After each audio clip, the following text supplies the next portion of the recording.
Namaskaram. What is the role of weeds and how do you pull it without feeling bad?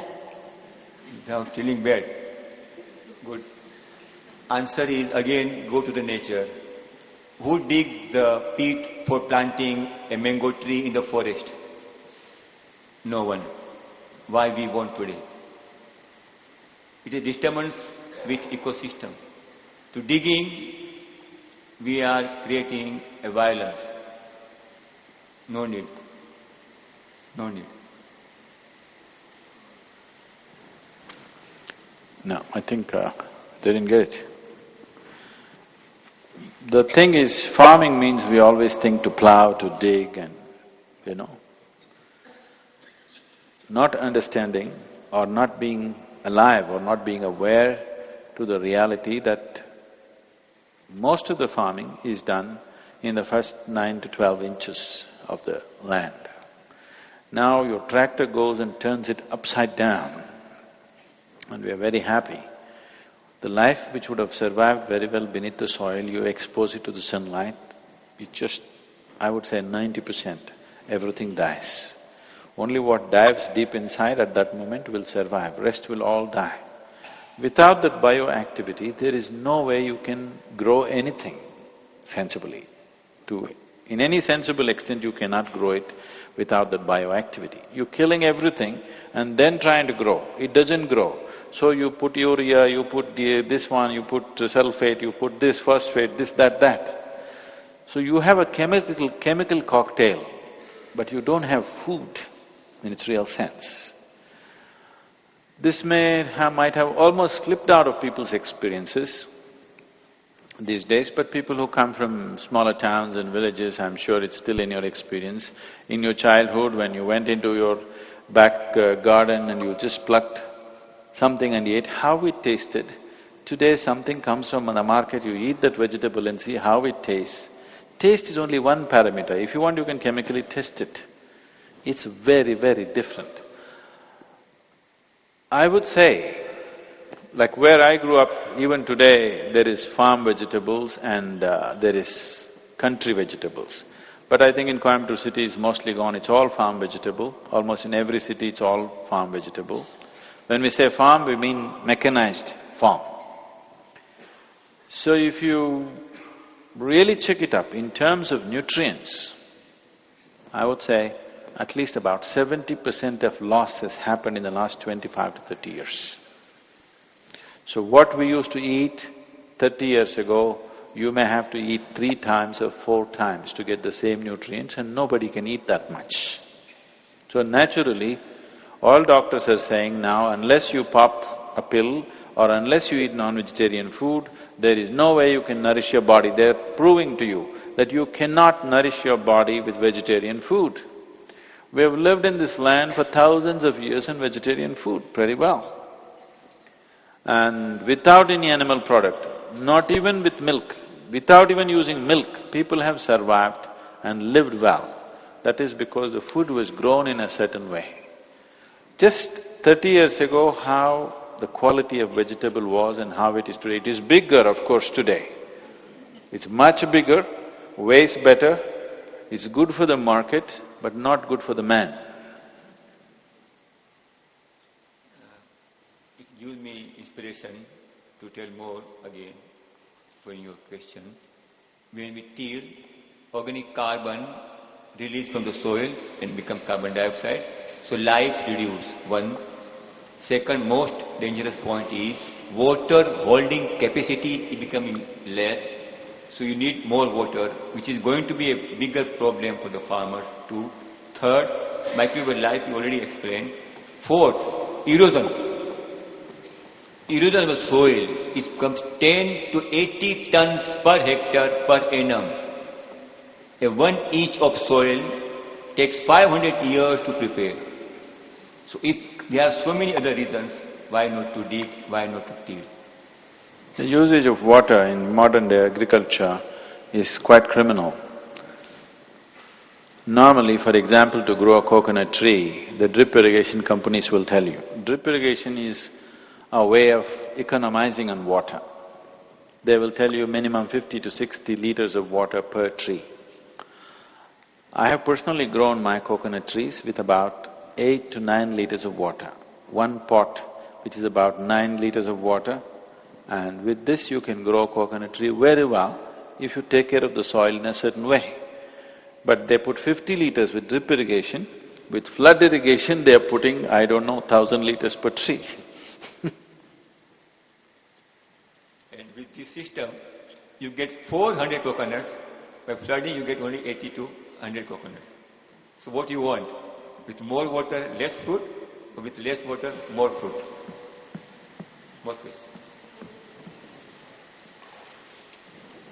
The weed, the weed that grows in your garden besides the Plant. Yeah, the ones you have to pull, not necessarily till. What do you do with those? Answer in short, in details. But weeds are the friends. Weeds source of energy. If you observe, no insects visit the weeds. Weeds are so vital, no insect effect to weeds. And we are so innocent or so smart, if we remove the vital plant as a weed and throw out, nature grow weeds to harvest sun energy and to give back amrut from the soil extracted by the weeds and to be given to the plant nearby. So weeds are the source of extracting amrut from the soil and harvesting or networking of sunlight, and more nutrition plant in the field is the weeds. So weeds are to be taken as a friend and source of energy. So not to kill, allow it. Through roots of the weeds, they provide inside also nutrition. It is an homogeneous or harmonious life between the weeds and the main plant of your farm. You must… Weed should not grow above the main plant, that's only taken care. Pradeep, you must tell them about the number of calories that a human being needs per day and where it comes from.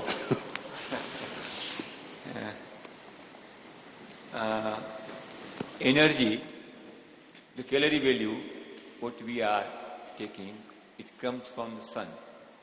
And per square foot, sunlight falling and giving you energy calorie is 1,250 calorie per square foot in India. And that only harvested by the weeds. If you have capacity to harvest a sunlight directly, only 2 square foot area is sufficient to survive yourself. Because a human needs only 2,500 calories. A day will come when we all together, not alone, I can't do alone, but with all of us, a working spiritually in community, in a group, a day will come that we can have a capacity to harvest direct energy. So 2 square foot of area of weeds gives you energy to sustain or to live yourself. So from tomorrow there's no lunch, only dinner. When the sun is up, you don't need to eat.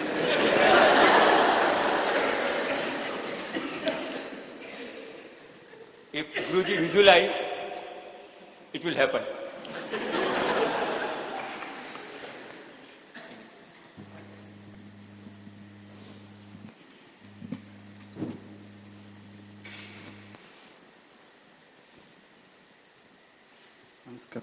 Namaskaram. What's your opinion about the genetically modified crops?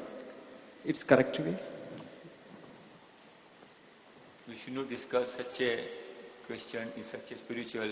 So you'll go to prison for 6 months. Do you know the law right now? And if you think even, it will create negative energy in you. So…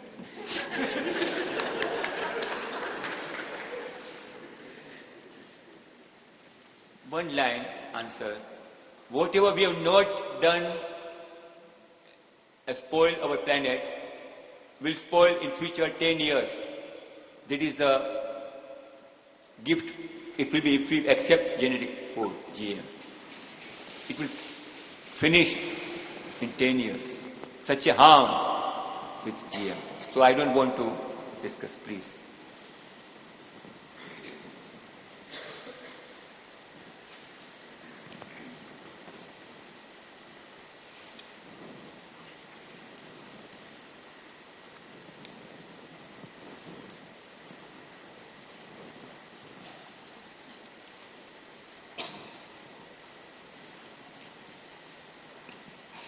So why is it that everything which is so healthy is bitter and doesn't taste good, and whatever humans do to distort food is what makes it nutritious, and after coming here you realize that everything you like is so bad for your system. So why is it that nature has made either nature like that or man like that it does not like anything natural? She's talking about chocolates only.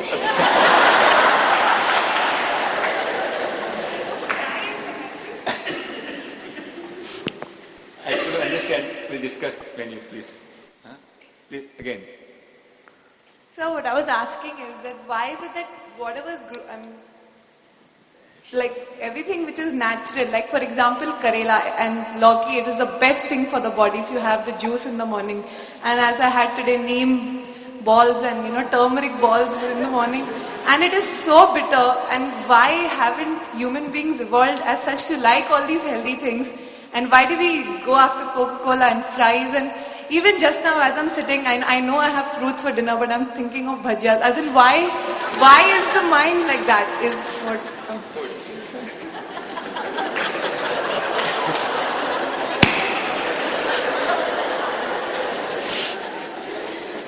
There are two types of bacteria working in your body. That bacteria want bhajia and Coca-Cola. So, a vivek is given to your mind. Think what is good for your body. Body will give you answer. Neem leaves better than the Coca-Cola drink. It is your mind. When you coming in this such atmosphere, body does not like. But when you go outside, entire energy, entire thoughts is welcoming Coca-Cola.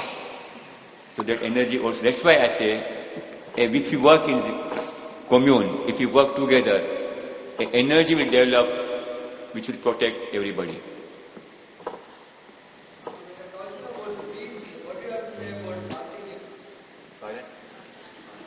What? No, don't go close to him, Pradeep, he's…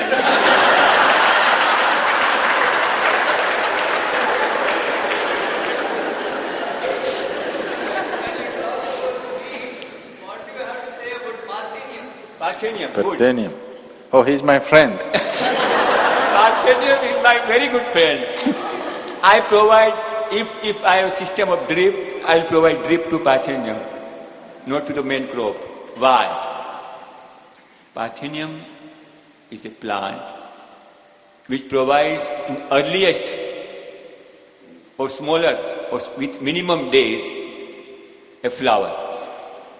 When plant comes in the stage of flower earlier, it indicates all elements in the plants are in available form. And what we want as a manure? All the elements. So that weeds is the source of, a best source on this planet which provides all nutrients which is required by the other plant in earliest stage and shortest time. So it is best friend of the farmer. Actually, from my own experience, Parthenium, I use Parthenium extensively. Everybody thought… I actually sent labor to other people's farms to cut Parthenium and bring it before it seeds. And very supporting to Guruji, Sadhguruji, a most delicate plant is grape plant. Even grape grows with the weeds of plant. We got 20 tons per acre with these weeds, without using anything other. Okay, next.